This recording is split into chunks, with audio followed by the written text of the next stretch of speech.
तक 1097 से ज्यादा मामले सामने आए हैं। वहीं आगरा की बात करें तो वहां भी मामले लगातार बढ़ रहे हैं। शहर के साथ साथ देहात क्षेत्र में भी संक्रमित मिलने से चिकित्सकों की ड्यूटी और अधिक चुनौतीपूर्ण हो गई है। आगरा के जिला अस्पताल में तैनात नोडल अफसर की तारीफ खुद उप मुख्यमंत्री डॉक्टर दिनेश शर्मा और केशव प्रसाद मौर्य जी कर चुके हैं।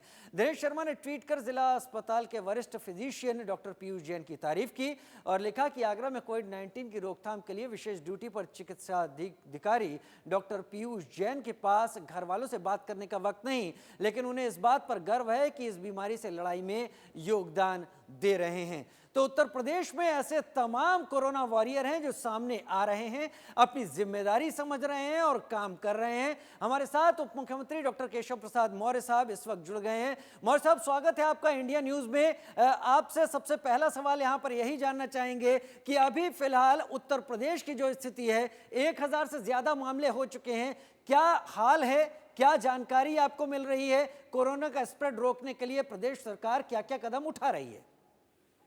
देखिए, सही है। नंबर आपने जो बताया है वो हम लोग के लिए चुनौतीपूर्ण लगातार बना है कि लगभग 1100 नंबर हमारे यहाँ पहुँच रहे हैं।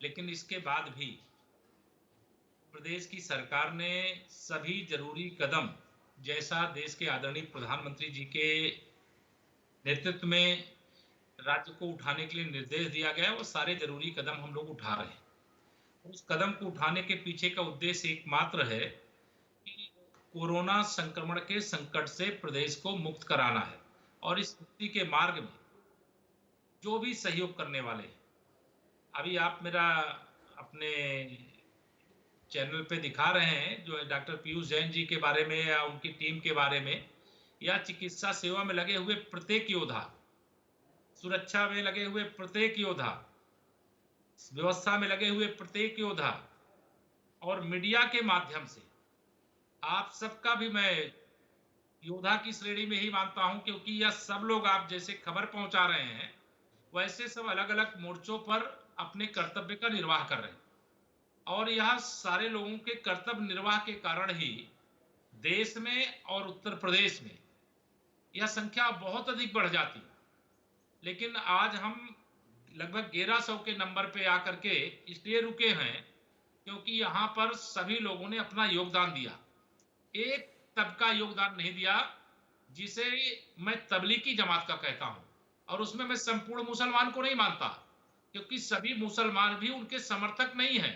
सर्वाधिक मुसलमान उनके विरोधी हैं, क्योंकि वह जानते हैं कि कोरोना का संक्रमण अगर आया है तो वो हिंदू और मुसलमान देख करके छोड़ने वाला नहीं है। भाजपा, कांग्रेस, सपा, बसपा देख करके कोरोना का प्रहार होगा ऐसा नहीं है। इससे बचने का एकमात्र उपाय, जैसा आदरणीय प्रधानमंत्री जी ने देश को बताया, एक ही उपाय है कि हम शारीरिक दूरी को बना करके लॉकडाउन का पालन करते हुए और जिस भी प्रकार से है इस संक्रमण के संकट से देश को बचा ले, प्रदेश को बचा ले, अपने जिले को और अपने परिवार को बचा ले। क्योंकि जिन्होंने इसमें देरी की वह दुनिया का दृश्य जो आपका इंडिया न्यूज को देख करके, चैनलों को देख करके, अखबारों को पढ़ करके वो समाचार प्राप्त करते हैं, बात तो सजग हो गए हैं, सतर्क हो गए हैं, बचाव में लग गए हैं। लेकिन जो सोशल मीडिया के प्लेटफॉर्म का दुरुपयोग करके तबलीगी जमात से जुड़े हुए तत्व हैं, जिन लोगों ने मुरादाबाद में हमारे उन चिकित्सक, जिन्हें मैं ये मानता हूं कि भगवान और इंसान के बीच में जो देवता के रूप में इस समय इलाज कर रहे हैं, किसी बीमार की खबर मिल रही है तो अपने जीवन को दांव पर लगा करके उनके पास जा रहे हैं, उन पर हमला करने का काम किया गया। और मैं ऐसे हमलावरों की कड़े शब्दों में निंदा करता हूं। जो इनको सपोर्ट करने वाले हैं उनसे कहना चाहता हूं कि बाज आइए, उनके खिलाफ हमने कार्रवाई की है, रासुका के तहत कार्रवाई की है।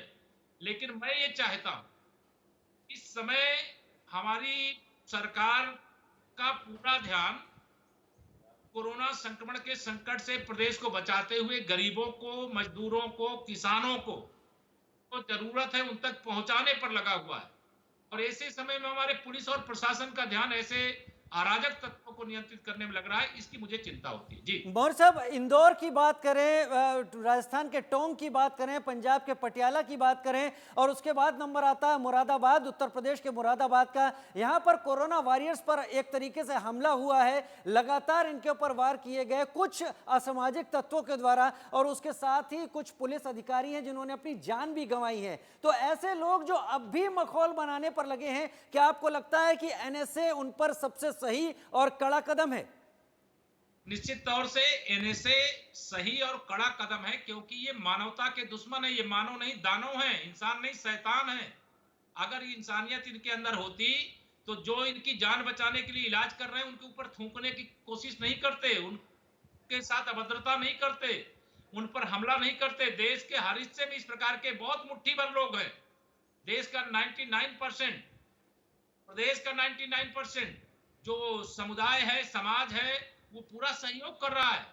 छोटे बच्चे जो घर के अंदर कभी रह नहीं सकते, वो घर के अंदर रह रहे हैं। बड़े बुजुर्ग मॉर्निंग वॉक पे नहीं जा रहे हैं, रात दिन सेवा में लगे हैं। कोई अपने महीने 2-2 महीने से घर नहीं गया, बच्चों को देखा नहीं है। मुझे वह दृश्य याद है जब एक पिता अपनी छोटी सी पुत्री को, उस स्वास्थ्य सेवा में लगी हुई नर्स को देख करके, बेटी भी रो रही है, माँ भी रो रही है, मुझे भी रोना आ रहा है उसका जब स्मरण हो रहा है कि इस प्रकार से जो सेवा में लगे हैं उनका आप अनादर करोगे, उनकी पूजा कर, लेकिन देश पूजा कर रहा है। मैंने तो यह देखा है और लगातार कर रहे हैं। जो सफाई में लगे हैं उनको माला पहना करके मैंने अपने प्रदेश के अंदर उन्हीं सफाई कर्मी महिलाओं के चरण छूते हुए भी देखा है। उनको माला पहनाते, उनके ऊपर फूल बरसाते हो, चाहे पुलिस के जवान हो, चाहे चिकित्सक हो, चाहे सफाई कर्मचारी हो, चाहे एम्बुलेंस के चालक हो, सबका आदर सम्मान है। और मैं साथ मीडिया के मित्रों को भी इसलिए जोड़ता हूं क्योंकि रात दिन आप भी अपने जीवन को दांव पर लगा करके खबर हम तक पहुंचाने का काम कर रहे हैं, देशवासियों तक, प्रदेशवासियों तक। इसके लिए मीडिया के भी अपने को कोरोना के योद्धा ही मानता हूं। आप बहुत बड़ा योगदान कर रहे हैं। लेकिन हमसे कहीं बड़े योद्धा वो पुलिस अधिकारी हैं जो अपना घर परिवार छोड़कर सड़कों पर हैं, और उनसे भी कहीं बड़े जो सीधे सीधे रिस्क के फैक्टर में काम कर रहे हैं, डॉक्टर्स। डॉक्टर पीयूष जैन की हम बात कर रहे थे, आगरा में नोडल ऑफिसर हैं, और डॉक्टर पीयूष जैन जिस तरह के काम कर रहे हैं उसकी तारीफ आपने भी की है। वो भी हमारे साथ इस वक्त आगरा से जुड़ गए हैं। केशव प्रसाद मौर्य जी, उप मुख्यमंत्री, हमारे साथ जुड़े हुए हैं। डॉक्टर पीयूष जैन, कितनी चुनौतियों में आप इस वक्त आगरा में काम कर रहे हैं? जिस तरह से आंकड़े आगरा में बढ़े हैं, किस तरीके से आपकी मुहिम है कि उन आंकड़ों को बढ़ने से रोका जाए और उनको धीरे धीरे एक बेहतर आगरा दिखाया जाए, एक बेहतर आगरा तक फिर से पहुंचा जाए? जी, सभी लोगों को मेरा नमस्कार, और मैं यूपी सरकार के दोनों उप मुख्यमंत्रियों को धन्यवाद देना चाहता हूं कि उन्होंने आगरा की मुहिम को, आगरा के मॉडल को देश पटल पर रखा और उसकी प्रशंसा करी। और मैं सभी लोगों को ये आश्वस्त करना चाहता हूं कि हम लोग अपनी प्लानिंग में, अपने कंटेनमेंट प्लान में आगे भी सफल रहेंगे। आगरा में जो केसेस की संख्या बढ़ रही है, वो सबसे एक इसमें ध्यान रखने वाली ये बात है कि वो नए केसेस हमारे पास इतने नहीं आ रहे हैं। कि जो भी केसेस हैं वो पुराने केसेस के कॉन्टेक्ट्स हैं, और वो हमारी कॉन्टेक्ट सर्विलेंस टीम की मेहनत के कारण ही और सैंपलिंग प्रोसेस के कारण ही सामने आ रहे हैं, जो कि जिससे कि हम आगे उनको फैलने से रोक सकते हैं। डॉक्टर पीयूष और जैन, डॉक्टर पीयूष जैन, ऐसा कई मामलों में सामने आया है कि बहुत सारे केसेस जहां पर रिकवर हो गए हैं, वहां पर कोविड का फिर से एक बार असर कुछ एक पेशेंट में, सब में नहीं, कुछ एक में देखा गया है। तो क्या इस तरह की स्थितियां पैदा होती हैं, और अगर पैदा होती हैं तो उनसे कॉम्बैट कैसे किया जा सकता है? क्योंकि फिर उस स्थिति में तो शायद ये वायरस और घातक हो सकता है।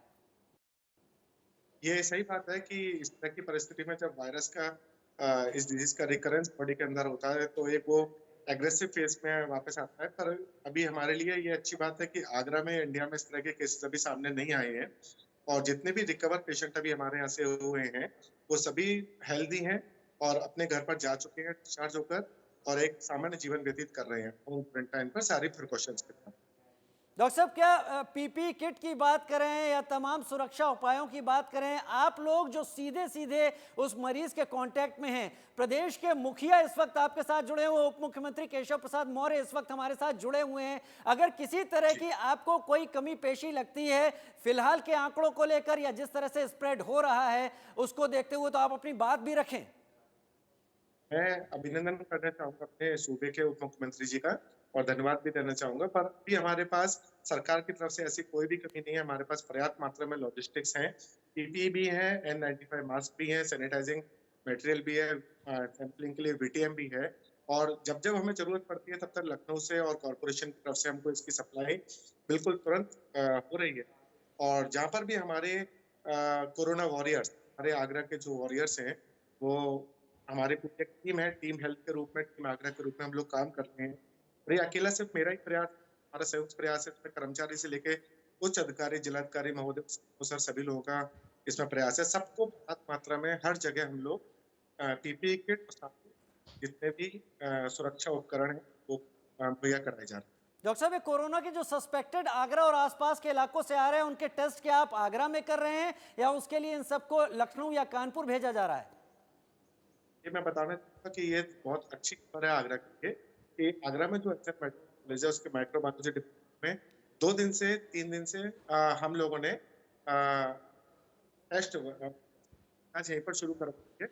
और पर अभी उसकी निश्चित क्षमता है, अभी एक दिन में हम 90 सैंपल यहाँ पर चेक कर सकते हैं। और सैंपल अगर हम लोग एकत्रित करते हैं तो 10 GMU लगता है। चलिए, केशव प्रसाद मौर्य जी भी हमारे साथ लगातार जुड़े हुए हैं। मौर्य साहब, जो जानकारी हमें डॉक्टर पीयूष जैन और उनके तमाम स्वास्थ्य कर्मियों की तरफ से मिल पा रही है, उसको देखकर हम एक आगरा के बेहतर भविष्य का अनुमान अभी से लगा सकते हैं। टेस्ट होने लगे हैं, लोगों को वहां पर इलाज मिलने लगा है बेहतर। लखनऊ की स्थिति क्या है? देश प्रदेश की राजधानी है और पिछले कुछ दिनों में मामले बढ़ते हुए दिखाई पड़े लखनऊ में। मौर्य साहब, बड़ी तेजी के साथ रिकवरी भी हो रही है। हमारे जो चिकित्सक हैं बहुत परिश्रम कर रहे हैं, उसका बहुत परिणाम मिल रहा है।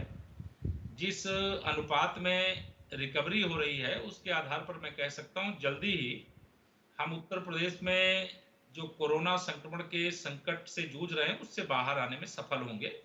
लेकिन जब ये तबलीगी जमात के लोग जो कुछ मात्रा में अभी भी छिपे हैं, जब वो पकड़े जाते हैं, उनकी जांच हो रही है तो वो पॉजिटिव पाए जा रहे हैं। लेकिन उनको जो छुपे हैं, उनको जो छिपाए हैं, अभी भी मैं उनसे कहना चाहता हूं कि जरा उनको बाहर निकालने में मदद करिए। और जो छिपे हुए हैं वो आपके लिए स्वयं खतरा बन करके छिपे हुए हैं। और पुलिस तो पता लगा लेगी, पुलिस पकड़ लेगी। उनका जो हम ट्रीटमेंट करना है वो ट्रीटमेंट कर रहे हैं, करेंगे।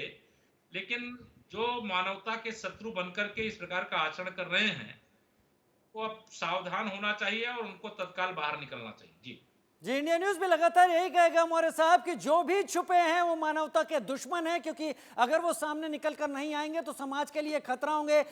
कुल कितने ऐसे लोग, वो संख्या कितनी होगी जो उत्तर प्रदेश में अभी भी बच रहे हैं, कहीं छुपे हुए हैं और कोरोना के संक्रमित हैं? और इस बीच में कोरोना और रोहिंग्या को लेकर भी एक पड़ताल शुरू हो गई है कि जो लोग रोहिंग्याज हैं वो भी आए थे, वो भी मिले थे और वो भी अलग अलग इलाकों में जा चुके हैं। क्या ऐसी कोई जानकारी उत्तर प्रदेश सरकार इंटेलिजेंस के पास? क्योंकि ये जो सबसे बड़ी समस्या आई है वो समस्या ये तबलीगी जमात से संबंधित जो लोग थे, जिनकी संख्या उत्तर प्रदेश में 2729 जो चिन्हित किए गए थे, उनके नंबर थे। अब उसमें से 325 विदेशी थे। हम लोगों ने 2469 व्यक्तियों को पकड़ करके या बुला करके या जैसे भी उनकी जो परीक्षण करवाने का काम किया गया है। लेकिन जो छिपे हैं उनको हम जल्दी से जल्दी खोज निकालने का काम करेंगे और उनको पकड़ करके उनको जहां उनको होना चाहिए वहां भेजने का काम करेंगे। जी मौर्य साहब, प्रधानमंत्री ने कहा था कि 20 अप्रैल के बाद उन इलाकों में जहां पर स्थिति बेहतर हो रही है वहां पर कुछ शर्तें दी जा सकती, शर्तों के तहत छूट दी जा सकती है। उत्तर प्रदेश में ऐसे कितने इलाके हैं जहां पर आप, पहली बात तो ये, क्या आप सोच रहे हैं ऐसा? अगर सोच रहे हैं तो कहां किस स्तर पर? ये भारत सरकार की गाइडलाइन आई है। सबसे पहले तो हॉट स्पॉट एरिया जो है उसमें कोई ना छूट दी गई है, ना अभी छूट दी जाएगी जी। लेकिन 20 अप्रैल से उत्तर प्रदेश के उन हिस्सों में जो ग्रामीण क्षेत्र से संबंधित है, वहां हम निर्माण का कार्य करने जा रहे हैं। और जो निर्माण का कार्य करने जा रहे हैं उसके जो हमारे पहले से काम चल रहे हैं, पर्याप्त मात्रा में वहां हमारे पास स्किल्ड लेबर भी वहां पर उपलब्ध है।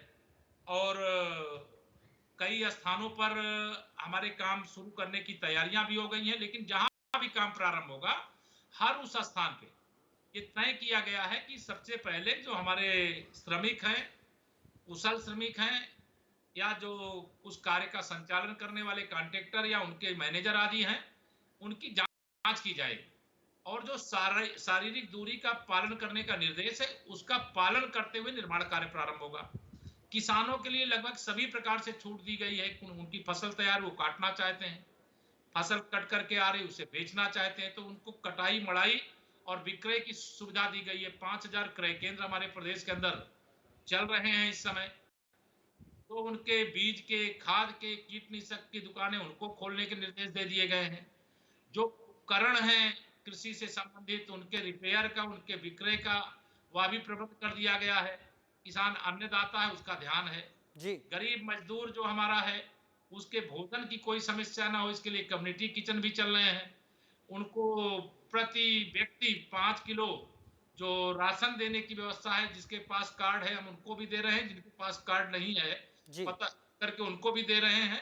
उत्तर प्रदेश का है तो उनको भी दे रहे हैं, उत्तर प्रदेश के बाहर का है तो उनको भी दे रहे हैं। सबका ध्यान रख करके प्रदेश सरकार बहुत जिम्मेदारी से माननीय प्रधानमंत्री जी के दिए गए मार्गदर्शन के क्रम में, भारत सरकार की गाइडलाइन के अनुसार हमारी सरकार काम कर रही है। और हम लगातार ये आपको बताना चाहते हैं कि अभी तक की जो सूचना है, उस सूचना के हिसाब से मैं आश्वस्त करना चाहता हूं कि हम उत्तर प्रदेश में बहुत अच्छी स्थिति में। जी, बहुत अच्छी स्थिति में। और एक संदेश ऐसा गोवा से भी आ चुका है मौर्य साहब कि गोवा ने अपने को कोरोना फ्री राज्य घोषित कर दिया है। हम भी यही उम्मीद करेंगे कि उत्तर प्रदेश भी जल्द ही इसी पायदान पर, इसी अचीवमेंट पर जा पहुंचे। बहुत शुक्रिया हमारे साथ जुड़ने के लिए उप मुख्यमंत्री केशव प्रसाद मौर्य और डॉक्टर पीयूष जैन, आप आगरा से हमारे साथ कोरोना पर खास बातचीत करने के लिए। छोटे से ब्रेक का वक्त तो चला है फिलहाल, जल्द हाजिर होते हैं।